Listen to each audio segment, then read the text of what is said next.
दोस्तों ये मेरा पहला पॉडकास्ट शूट है और अगर आपको ये क्वालिटी अच्छी लग रही है और आप भी कुछ इसी प्रकार की क्वालिटी क्रिएट करना चाहते हैं बिना बहुत एक्सपेंसिव इक्विपमेंट यूज़ करे हुए, तो ये वीडियो आपके लिए बहुत इंपॉर्टेंट होने वाली है, क्योंकि आज की वीडियो में मैं आपको पूरा डिटेल ओवरव्यू दूंगा कि मैंने ये पॉडकास्ट कैसे शूट किया। मैं आपको कैमरा सेटअप बताऊंगा, लाइटिंग बताऊंगा कैसे यूज़ करनी है, ऑडियो सेटअप बताऊंगा। और अगर आप इस वीडियो को एंड तक देखेंगे ना, तो मैं आपको कुछ इंपॉर्टेंट मिस्टेक्स भी बताऊंगा जो मैंने अपने पहले शूट में करी और मेरे को उसका काफ़ी खामियाजा भुगतना पड़ा, जो आपको काफ़ी सेव कर सकता है।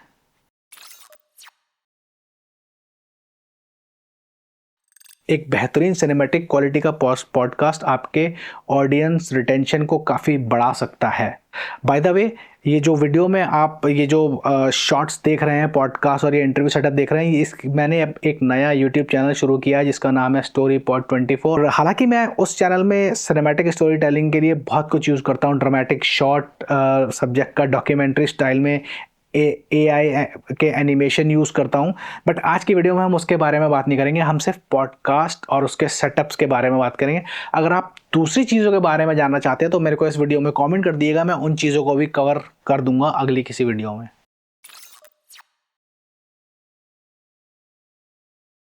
इस पॉडकास्ट के लिए मैंने दो कैमरा यूज़ करे हैं, डुअल कैमरा सेटअप यूज़ करा है, जहाँ पे एक कैमरा तो मेरा सोनी का A6400 है और जो दूसरा कैमरा है वो सोनी का ही ZV-E10 ओरिजिनल वाला वो यूज़ करा है। एक कैमरा में मैंने सोनी का 50mm f1.8 लेंस लगाया है और दूसरे कैमरे पे मैंने सिग्मा का ही 18-35 f1.8 लेंस, जो कि कैनन माउंट के लिए बना, उसको अडेप्टर के साथ यूज़ किया है। मैंने इसमें ऑटो फोकस यूज़ नहीं किया है क्योंकि मैं ये पूरा जो शूट है ये अकेले कर रहा था, कोई और था नहीं, तो मेरे को सब कुछ देखना था। तो मैं रिस्क नहीं लेना चाहता था कि पता लगा दो कैमरा हैं और किसी ने भी अगर फोकस जंप किया तो मेरा पूरा शूट ख़राब हो जाएगा। तो मैंने मैनुअल फोकस पे ही ये पूरा पॉडकास्ट शूट किया है। यहाँ पे मैंने दो कैमरा यूज़ किए हैं, लेकिन ज़रूरी नहीं है कि आप दोनों कैमरा ही यूज़ करें, आप एक कैमरा से भी काम चला सकते हैं। और ज़रूरी नहीं है कि आपके पास कैमरा हो, आजकल के स्मार्टफोन भी बहुत कैपेबल हो गए हैं, बहुत बढ़िया सिनेमैटिक क्वालिटी निकालते हैं, बहुत बढ़िया रेजोल्यूशन निकालते हैं, तो आप उनको यूज़ करके भी पॉडकास्ट शूट कर सकते हैं। आपके पास दो कैमरा का सेटअप है तो बहुत बढ़िया है। मैं रिकमेंड करूंगा कि एक कैमरा आप अपने होस्ट के ऊपर सेट करें और दूसरा कैमरा अपने सब्जेक्ट के ऊपर सेट करें। इस तरीके से आपको दो डिफरेंट फुटेज मिलेंगी जो आपको एडिटिंग में बहुत फ्लेक्सिबिलिटी देगी। आप एडिटिंग में मतलब फ्रीक्वेंटली एक कैमरा से दूसरे कैमरा के फुटेज पे कट करके एक इंटरेस्ट आपकी वीडियो में बना रहेगा, बोरिंग नहीं लगेगी आपकी वीडियो। जस्ट इन केस अगर आपके पास कैमरा नहीं है तो आप दो स्मार्टफोन लगा के एग्जैक्ट सेम टेक्निक यूज कर सकते हैं जो मैंने अभी आपको बताई है, डुअल कैमरा वाली। अब जस्ट इन केस अगर आपके पास दो कैमरा नहीं है, एक ही कैमरा है, तो उस केस में आप अपने कैमरा को ऐसे पोजीशन कर सकते हैं कि जहां पे आपके जो दोनों सब्जेक्ट हैं वो फ्रेम में अच्छे से आए।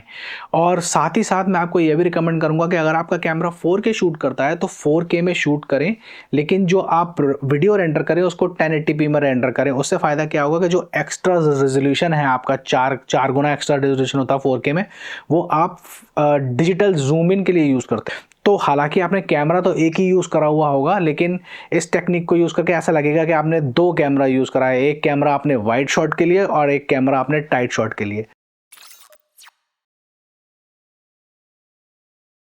मॉनिटरिंग दोस्तों बहुत ही इंपॉर्टेंट होती है इस तरह के शूटों में, और अगर आप दो कैमरा से शूट कर रहे हैं तो ये बहुत ही ज़्यादा क्रिटिकल होती है। तो लकीली मेरे पास एक ये वायरलेस ट्रांसमिशन सिस्टम पड़ा था, बट ये एक ही था, तो मैंने एक कैमरा पे तो ये लगा दिया और अपने मोबाइल के साथ पेयर करके उसका फीड मैं अपने मोबाइल में देख पा रहा था।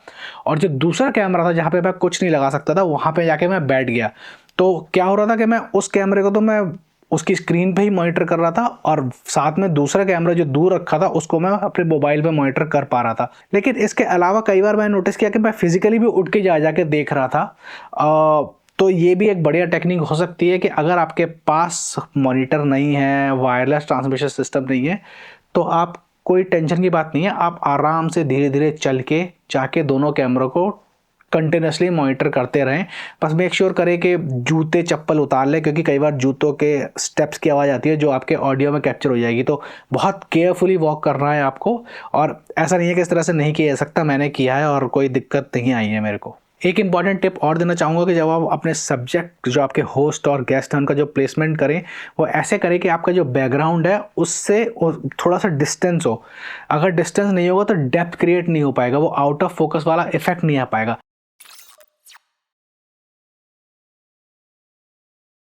और दोस्तों लाइटिंग बहुत ही महत्वपूर्ण है। लाइटिंग, ढंग की लाइटिंग आपके प्रोडक्शन क्वालिटी को एकदम टॉप नॉच का बना के दिखा सकती है।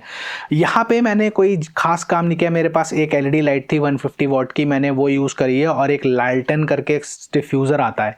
अब अगर मेरे पास दो लाइटें होती तो मैं दोनों सब्जेक्ट पे एक एक लाइट लगाता है, पर चूंकि मेरे पास एक लाइट थी तो मैंने उस पावरफुल लाइट को यूज़ करा और उसमें लाल्टन लगाया। लाल्टन क्या करता है कि वो चारों तरफ लाइट फैलाता है, लेकिन वो सॉफ्ट लाइट होती है, तो वो उस एक लाइट से ही मेरे दोनों सब्जेक्ट के फेस इल्यूमिनेट हो गए, और वो भी सॉफ्ट लाइट थी। साथ में मेरे पास कुछ cheap low power LED light पड़ी थी, तो मैंने उनको रख के अपने सब्जेक्ट के ऊपर हेयर लाइट देने की भी कोशिश करी है। अब क्योंकि ये कमरा बहुत छोटा था, ज़्यादा स्पेस नहीं था, तो मैं ज़्यादा कुछ कर नहीं पाया, बट मैंने जितना कर सकता था उतना किया।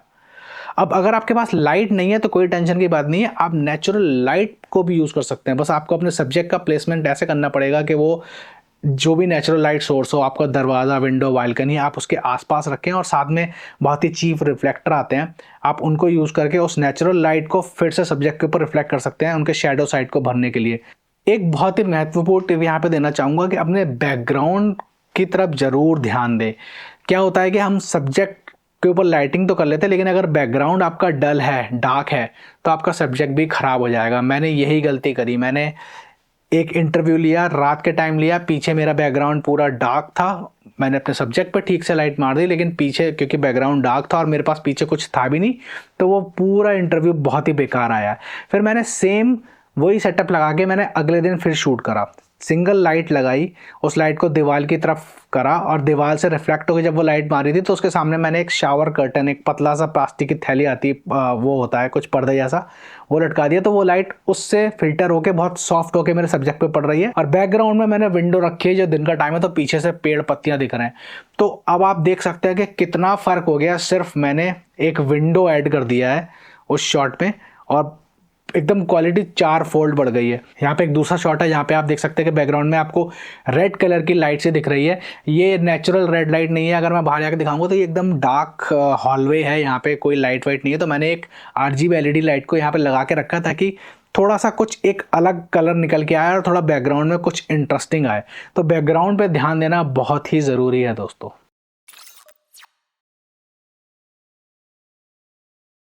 लोग एक बार ख़राब क्वालिटी की वीडियो को फिर भी झेल सकते हैं, लेकिन अगर आपकी ऑडियो क्वालिटी ख़राब होगी तो 2 सेकंड में लोग वीडियो छोड़ के चले जाएंगे।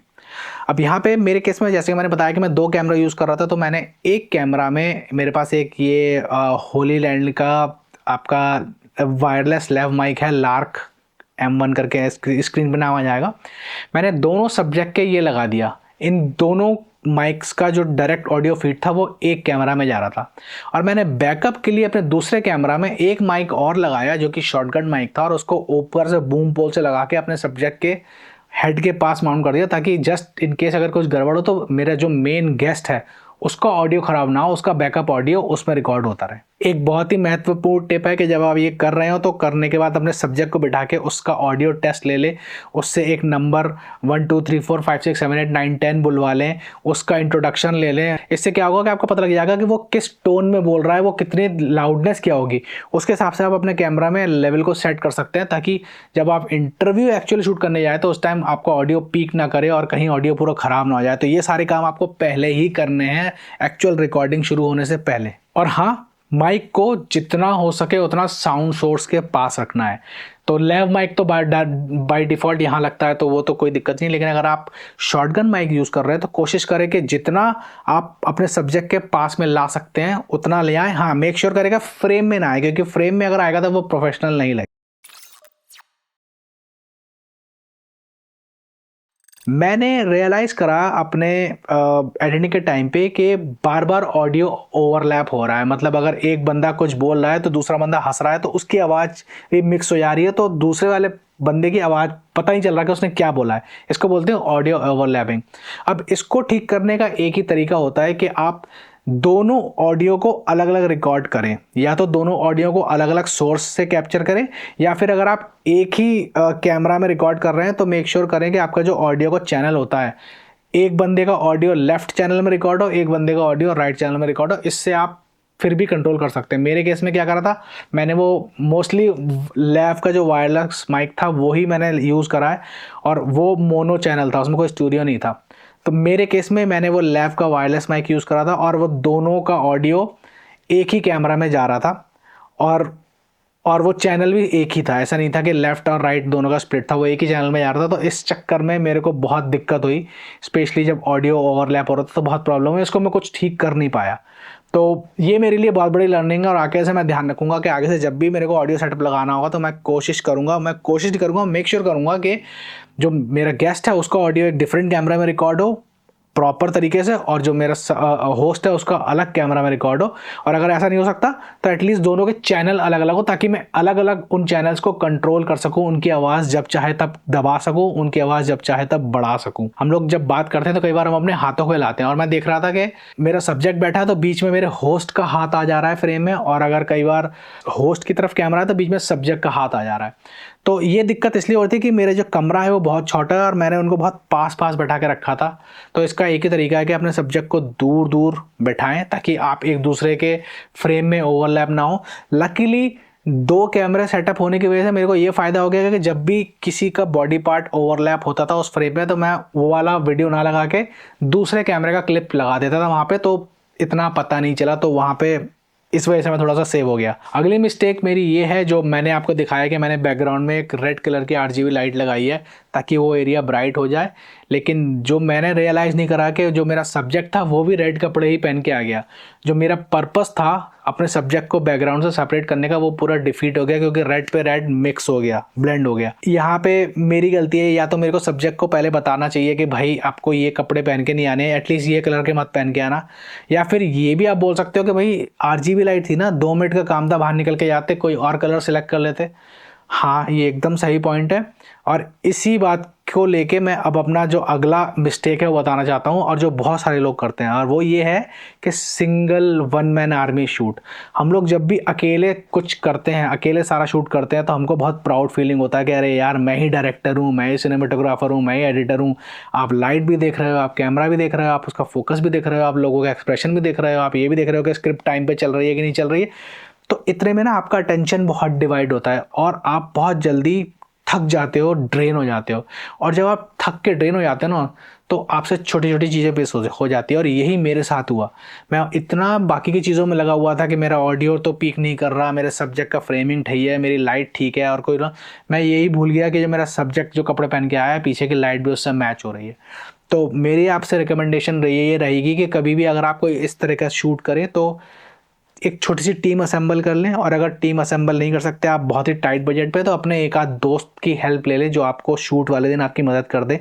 इससे आपकी प्रोडक्शन क्वालिटी बहुत बेहतर हो जाएगी, और आपको एडिटिंग के टाइम पे दिक्कत नहीं होगी, और आपका ऑब्वियसली प्रोफेशनली आपका जो इमेज है वो भी ख़राब नहीं होगा क्लाइंट की नज़र में। तो दोस्तों दैट्स इट आज की वीडियो के लिए। मैं आपको फिर से रिकमेंड करूंगा कि मेरे उस चैनल पे जाके देखें, इस वीडियो को पूरा देखें। यहाँ पे ऐसी और भी बहुत सारी वीडियो आने वाली हैं उस चैनल पे।